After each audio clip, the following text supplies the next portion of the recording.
Kashawan gone gone down on the Tash fall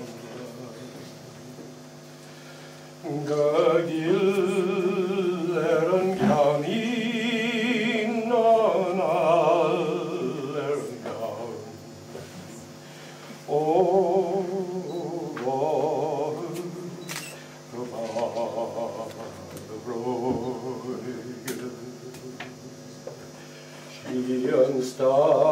Starvani a Croig Macree is the dog Mointon Bronak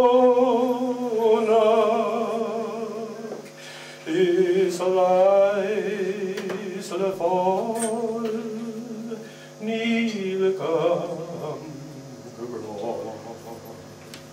oh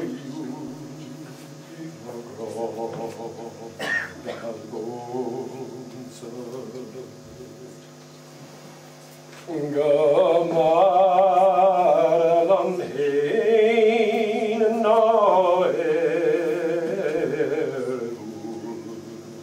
no severs respond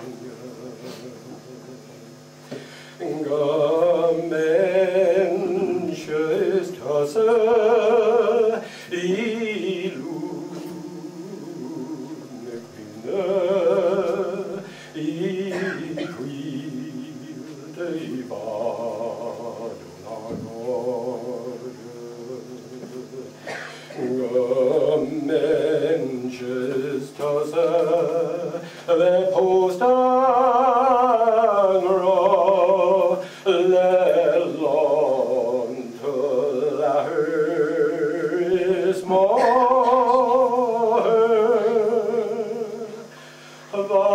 Vaiden old is me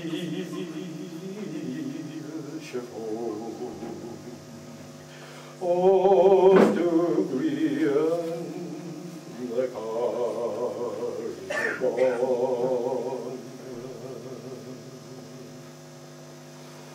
Last year, a hin kjalke, mastur gantur legam, bekora de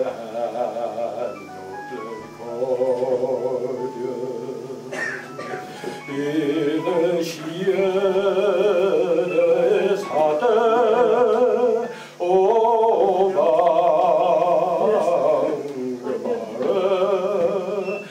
Garten the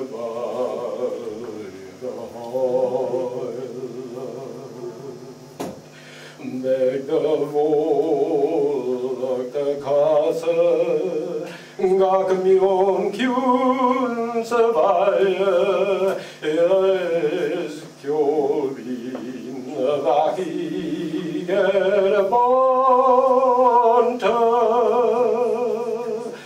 det går det ljache is kostet haring Gavrua the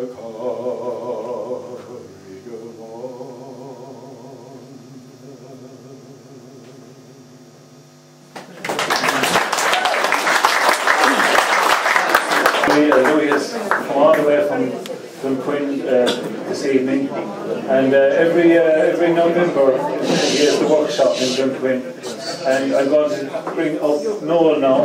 Noel, his travelling companion all the way from Kerry as well, and Noel's going to do a second performance. Thanks, Joe. He our teacher hero man. He makes stilts to die for. Oh, he our hero dragon, while we sit in class learning shit about the world outside, he sit dragging in the workshop and he take 4x4s and he planes them into round. He well metal and glue to shoes our mamas and papas provide, and we're off, man. Don't be afraid, man. You don't have to be no age. We got 4-year-olds here, for Christ's sakes. And Dragon, he starts you off real low, like 30 centimetres or so. Or you can be a handler, man, passing up the can. It sure gets thirsty up there. In our dreams, it's Coca-Cola. What if you're a pussy, man, and handy with needles and stuff? You can help with the costumes. All the women do that. It do us no good nowhere else, see. We can't go to no Olympics, man. But after school, it give us something. It give us something and we get hired, man. See, the carnival season, we get hired and we get paid. The Mardi Gras up north and one down south. See, we always get by, man. We always get by. On the phone now, it's a piece of what's called flash fiction. It's the latest, about 500 words. It's a sign of the times, I suppose. It's called The Life of Bran. Bran, in this case, actually Seamus O'Sullivan's dog, who you'll see around the street in Broadford nearly every day. Outside Newlands this morning, I could detect that what was left over after Eddie's favourite lasagna last night wasn't worth a flea. So I didn't even bother to knock his bin, running instead around the corner beyond the old garage to Geary's field. I got in through the hole that I'd made there last Christmas, sniffed around, enjoying the trail of a couple of rabbits. You'll gauge that I am interested in all sorts of smells. Having exercised myself sufficiently, I got an urge from nature all of a sudden, so I settled against a clump of grass to enjoy my morning constitutional. As it happened this morning was one of those rare sunny Irish Sunday pleasurable days of sun, making the minute or two all the more pleasurable. Anyway, being no Leopold Bloom, I didn't have any newspaper with me, nor unlike him did I consider the act of crouching for a minute to be the highlight of my day. I just kicked the clump of grass when I was finished, then off back with me through the hole in the ditch, scenting the air, detecting that Moloney, who is a good neighbour, was opening the back of his van, about to throw in some waste to a pan that he keeps there for anyone needing it for their own brands. Just in time, I reached him and wagged up at him, as is my wont. He threw me a few scraps of waste meat. I know when I am about to get meat.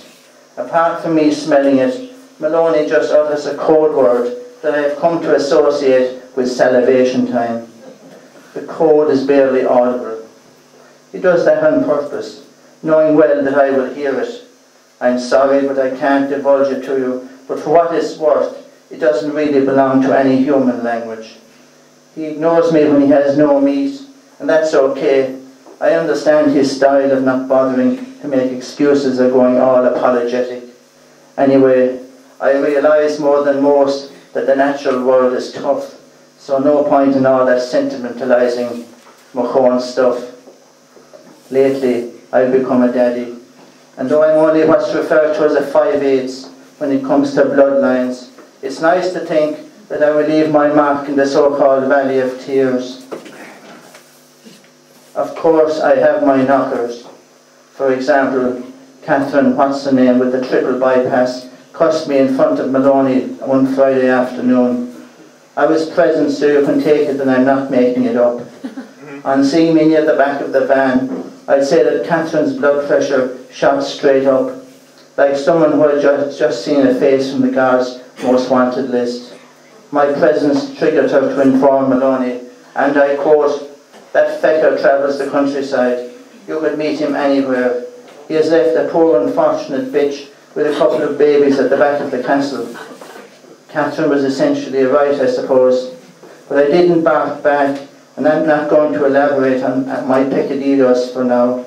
I'd just like to say that I like nothing better than to return to the village after a day roaming the countryside, to sit on the footpath outside my chief's place, and to watch the world go by, although because I have that gift of superhuman hearing that I mentioned already, I can't help it but listen in to the locals as they go hither and thither, talking about the recession, football matches and the neighbours. No doubt some of you will have seen me on the footpath on and off, as I just sit, looking like a mutt, saying nothing, realising that silence is golden. Turk, please announce Féile Duhallow weekend, the 12th, 13th to 14th of August. There's lectures, music, bus history tours.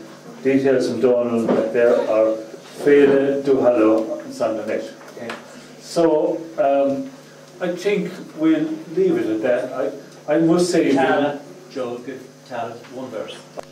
I was 18 years old when I went off to Dublin with a fistful of money and a carload of dreams. Take your time, said me father, stop rushing like hell and remain, for all's not what it seems to be. For there's fellas who cut you for the coats on your back, or watch that you got from your mother.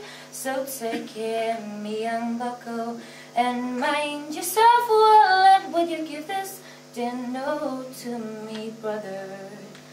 At the time Uncle Benji was a policeman in Brooklyn, me father, the youngest, looked after the farm. When a phone call from America said send the lad over, the old fella said, sure wouldn't do any harm.